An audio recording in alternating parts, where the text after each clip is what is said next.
Hey, what's up, everybody? I want to make another video about my wife's GL550. I was having a problem with the battery dying the other day. I came out, the car only sat probably about 5 days, and it had a dead battery. So once I got access to the hood and jumped it, I was able to get it started. My wife, I asked her, did she leave a light or anything on? But she said she noticed that there was a fan type sound that was on. And she stayed in the car. After she turned the car off, there was a fan that was running. She stayed in the car until the fan turned off, and she thought everything was okay. That was unusual. So she got out the car, let it sit for about 5 days, comes back, and the battery's dead. Now, it is the dead of winter, but still, that's abnormal. Any car with a good battery should be able to sit outside for more than 5 days, no matter how cold it is. And it should not have a dead battery. Difficulty starting is one thing, a dead battery is another. So again, going back to that unusual event, that fan running, I know that Mercedes has a rest setting where when you park a car, whether it be the heat or the AC, it will keep a temperature, interior temperature. The fan will run, or whatever the case being, for about a half an hour in order to make sure that the car is either hot or cold when you get back in. That is not the scenario here. Once I got the car started, let it idle for about an hour and turned it off, I noticed that the fan was cutting on and off. You could hear it more predominantly on the passenger side coming out of this hole right here, this vent right here. You could just hear it coming on. A very nice low sound, a very low tone, but the fan was on. That's definitely unusual. No car should do that. Well, after a little bit of research, I found out that it is likely the blow motor shorting out, meaning it's stuck in the on position. No matter what you do, it's in the on position. Once you even start the car, you can play around with the climate controls and the fan speed. It doesn't matter. The fan speed does not change. It just keeps running. So what did I do? I removed the blower motor. Read some forums online and found out that it is a common issue that snow, sitting snow, or maybe a clogged drain can cause water to get into the blower motor and short out the circuit board. It's always something. It's just what it is. When you own these cars, something's going to go wrong. Well, let's take a look at this blower motor. I already removed it. It's very simple how you remove it. Remove the underside of the glove box and just a couple screws, usually star keys, star heads, whatever, that hold the cover in place. It was these screws right here. This is what held it in place. On the GL450 and 550, I guess there's a 350. I don't know if there is or not. On the 550 is what my wife has. These right here hold it in place. One in the back, the large one in the back, closer to the firewall, and these three right across the front. These four are from the blower motor. No, I'm sorry. Okay, this is the cover. There you go. These are the cover, and this is the actual blower motor. There's four of these star bits. They all have the same size. Right here, bit. This is a T20. There you go. There we go. This is a T20 bit. That's what you need for these screws. Now, I have the blower motor sitting on my table on my work bench, and I decided to take the cover off the actual blower motor, the circuit board. This gives you access to it. What I saw online, what I saw on this forum, is that there was obvious water had obviously got onto the circuit board, and you can see the corrosion from the water. So let's take a look.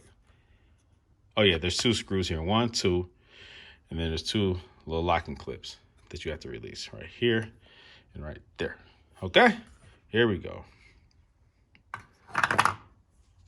Now let's take a look at the circuit board. Right here is where the power supply comes in. This is the plug for the power supply.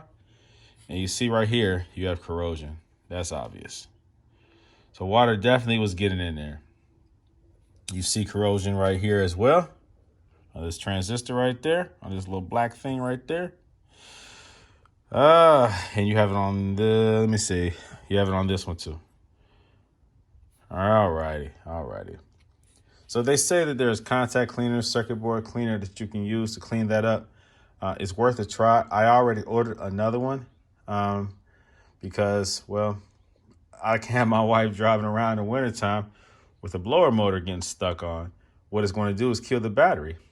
And then one day she'll be stuck.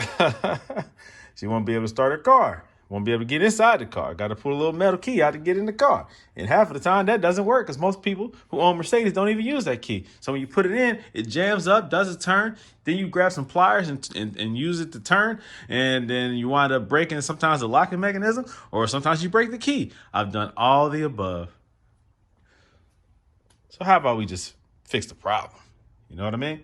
All right, but yeah, that's the issue right there. So if you have a blower motor that stays on, most of the time Mercedes blower motors, they just don't work. Sometimes you can tap or smack up the underside of the glove box and they'll kick on. But most of the times they won't work. I haven't had one stay on before, but that's obvious because there's been a short. In this case, water has got into the circuit board and caused a short, corrosion, whatever. And so the blower motor just wants to keep running. Now, I think, we probably caught it in the elementary stage where it was cutting on and off, and then it got to a point where it was staying on. Maybe this is an easy repair. I will try to clean that up. But again, I ordered a new one. So I'm not solely going to base my repair and fixing my wife's truck on just this right here. I ordered a new one, all right? But it will be nice to see if I can make this work. Just a little mental challenge.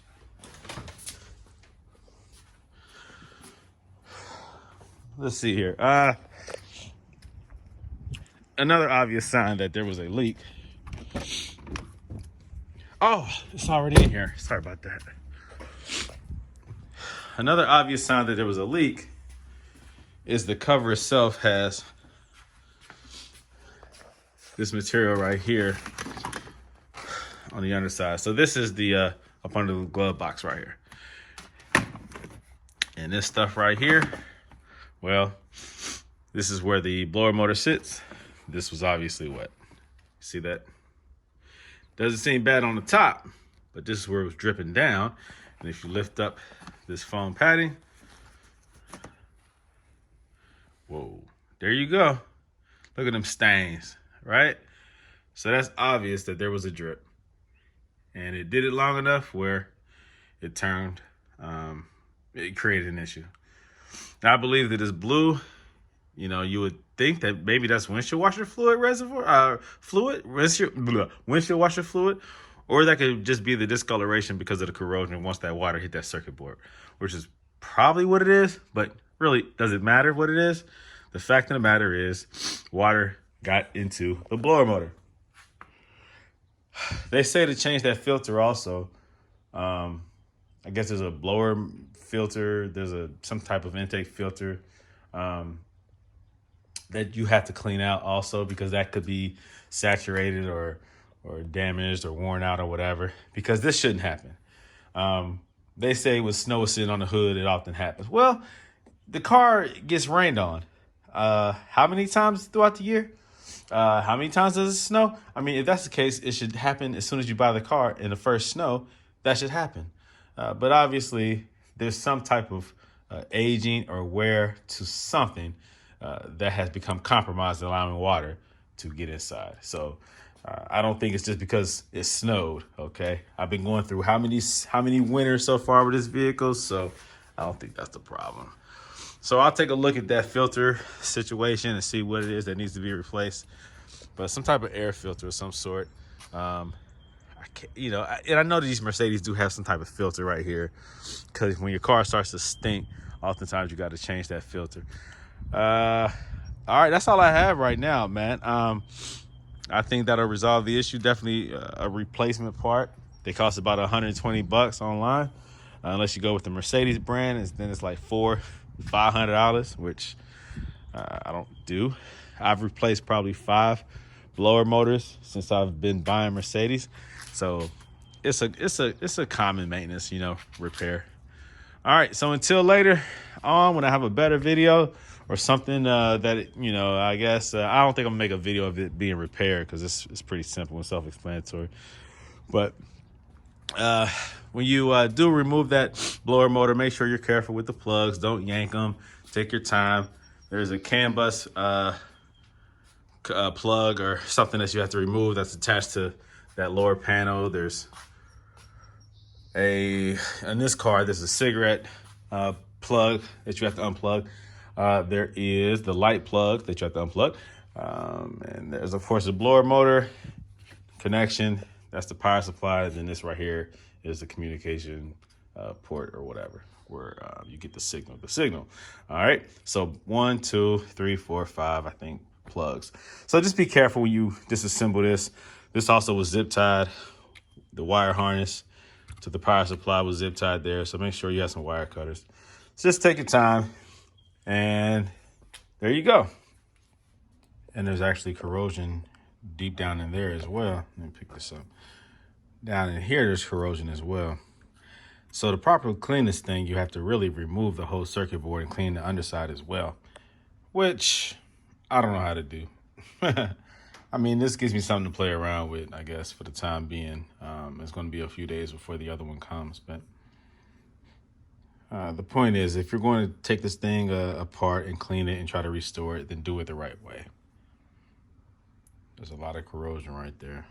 Water really can do some damage to a circuit board.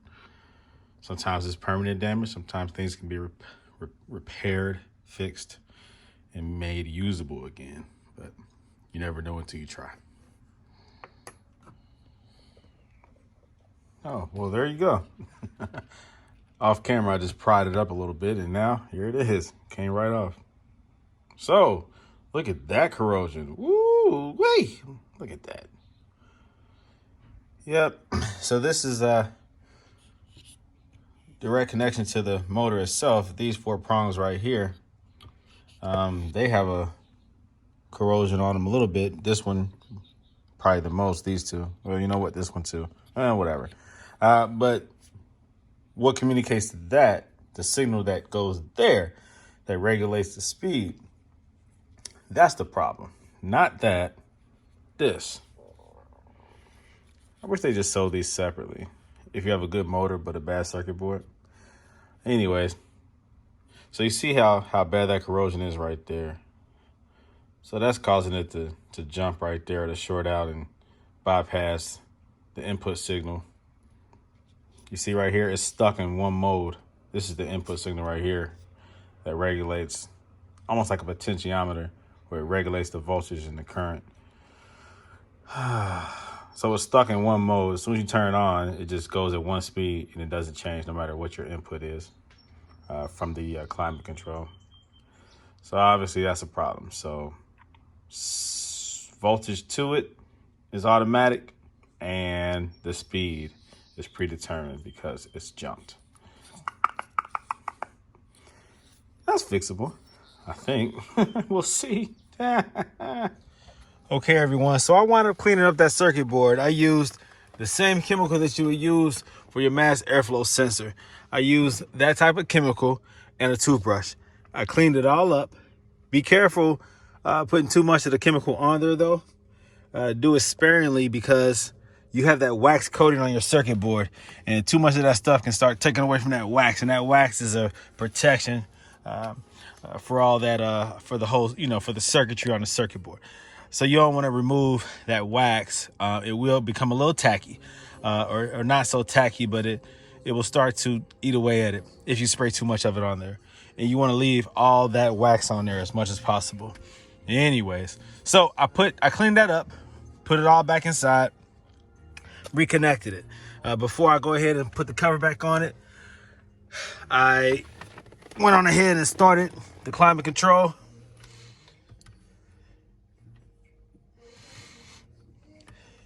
Do it on its lowest setting. It responds.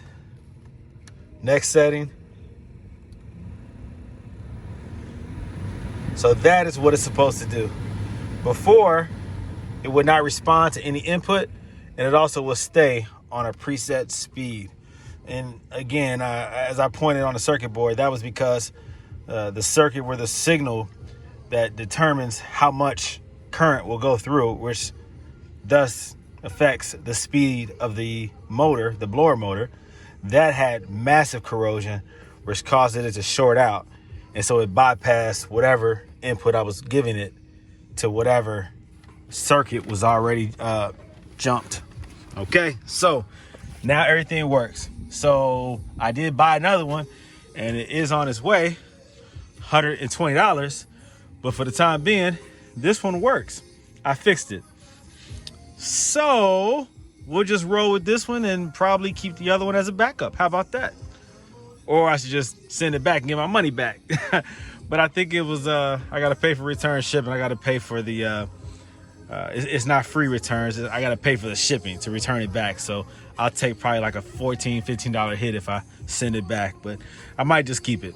Anyways, that's how you fix it. Diagnose it, figure out what it is, take it apart, clean the circuit board up, you know, if that's the cause, and it fixes it. It fixed it. It works perfect. So there you go.